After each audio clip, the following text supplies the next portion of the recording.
Hello and welcome to fun learning. ये है HP series का पार्ट 2 और इससे पहले हमने प्री हिस्टोरिक पीरियड के बारे में पढ़ा था। आज हम इस वीडियो में प्रोटो हिस्टोरिक पीरियड के बारे में पढ़ेंगे। अधैतिहासिक काल या प्रोटो हिस्टोरिक पीरियड जो है वो प्री हिस्टोरिक और एशियंट हिस्ट्री के बीच का समय काल है। इसमें जो सिंधु सभ्यता और वैदिक काल आते हैं। अब देखिए, जो सिंधु सभ्यता का काल है वो 2800 बीसी से 1800 बीसी तक का माना जाता है और ये कुछ बुक्स में 2500 से लेकर 1600 बीसी तक का बताया गया है और कुछ बुक्स में ये 3000 से 2500 बीसी तक का भी कहा जाता है।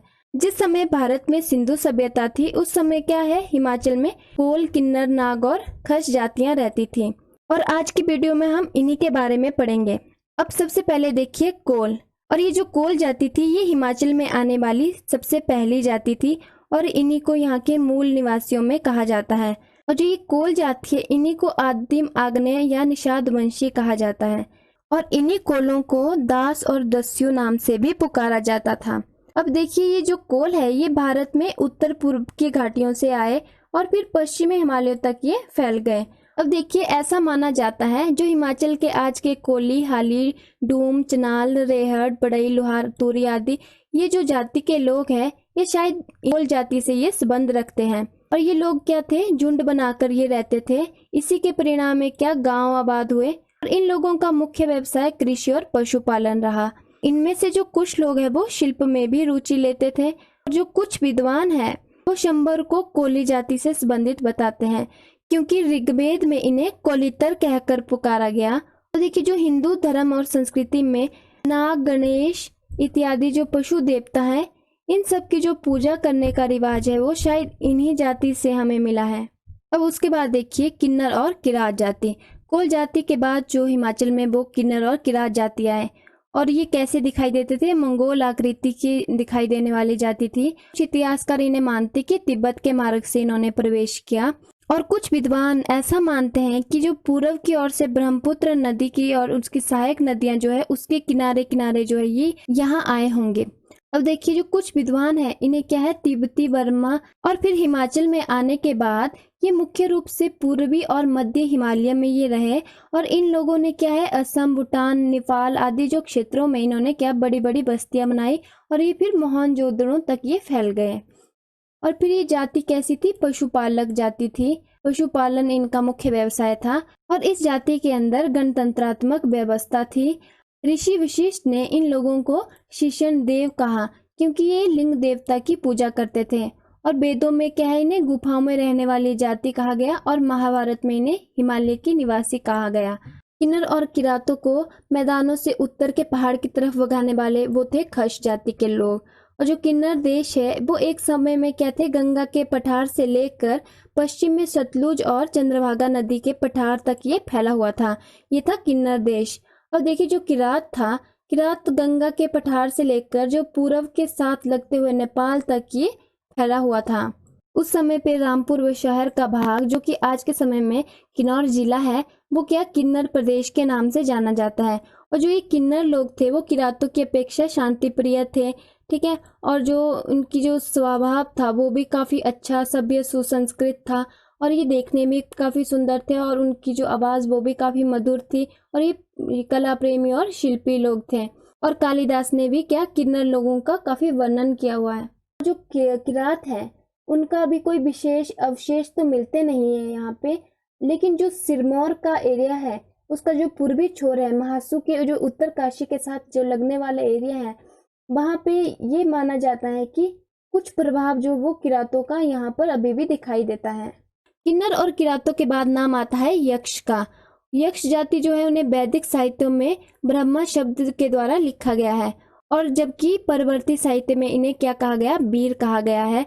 अब यहाँ देखिए, जो जैन धर्म के अंतिम तीर्थकर थे कौन थे, महावीर स्वामी जो थे वो ऐसा माना जाता है वो संभवतः यक्ष ही थे। उत्तर में जो अलकापुरी है वो यक्षों की जो आदिम बस्ती मानी जाती है और ये संभवतः गढ़वाल, कुमाऊं क्षेत्र में ये थी, परंतु हिमाचल में अब क्या है, इसके कोई ज्यादा अवशेष दिखाई देते नहीं है। अब उसके बाद देखिए नाग जाति। किन्नर और किरातों के ही समकालीन ये जाति थी। जिस समय किन्नर और किरात थी हिमाचल में उसी समय पर क्या एक और जाति थी, नाग जाति।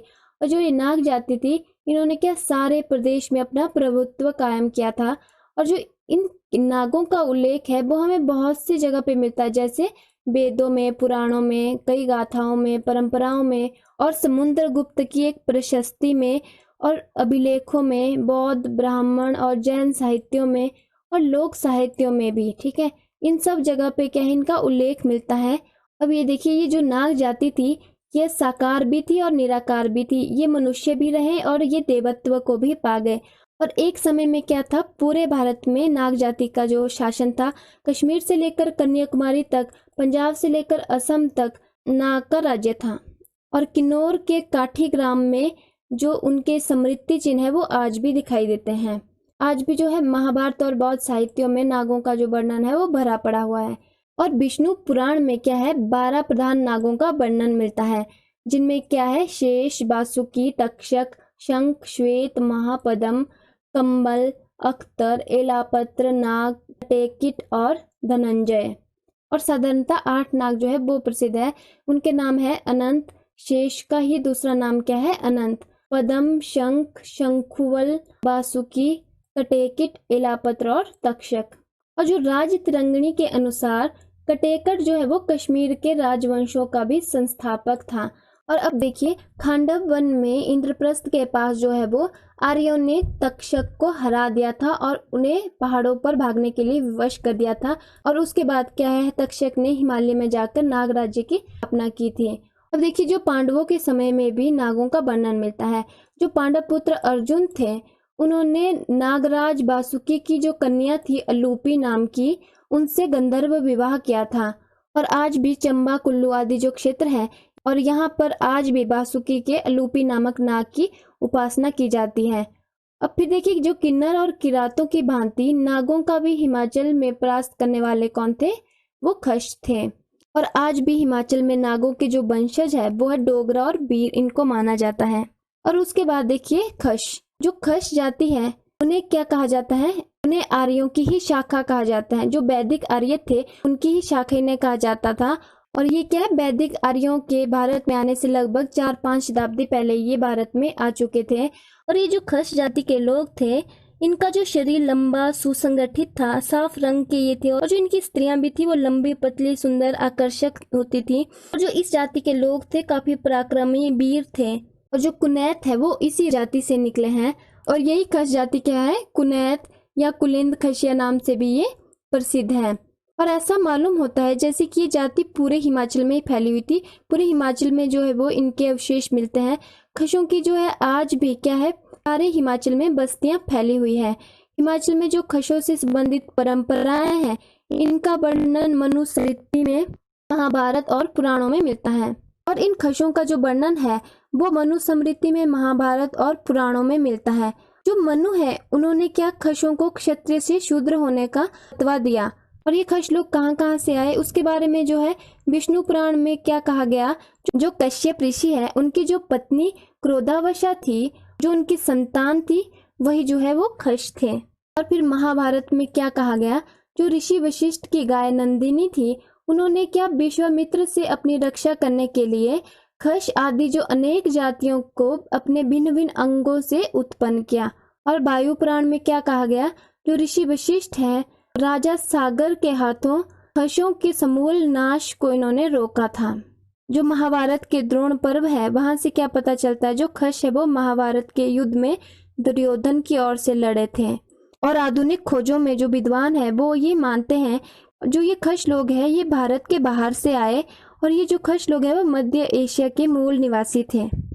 और हिमाचल में खशों के होने का जो प्रमाण है वो कुल्लू में निर्मंड नामक स्थान पर बूढ़ी दिवाली या दियावली के नाम से होने वाला एक त्योहार है, जो कि नाग और खशों के संघर्ष की ओर इशारा करता है।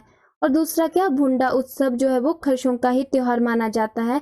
ये जो त्योहार है ये माना जाता है खशों की नाग जाति के ऊपर विजय से इसको जोड़ा जाता है। और ये कितने 12 सालों के बाद ये मनाया जाता है। और जो प्राचीन संस्कृत ग्रंथ है उसमें भुंडा को एक नरमेक यज्ञ भी लिखा गया है। और ये जो भुंडा उत्सव है ये कुल्लू के निर्मंड, रामपुर, बुशहर, जुबल के भंडाल आदि इन जगहों पर ये मनाया जाता है। और खशों में क्या थी, बहुपति और बहुपत्नी प्रथा इनमें प्रचलित थी। और उसके बाद आए आर्य। और आर्यों के बारे में हम अगली वीडियो में पढ़ेंगे। तो ये था आज का वीडियो। अगर एचपी हिस्ट्री से संबंधित सारे वीडियो को देखने के लिए चैनल को सब्सक्राइब कीजिए और ऑल नोटिफिकेशन बेल को भी दबा दीजिए ताकि आने वाली सभी वीडियो की नोटिफिकेशन आप तक पहुंचती रहे।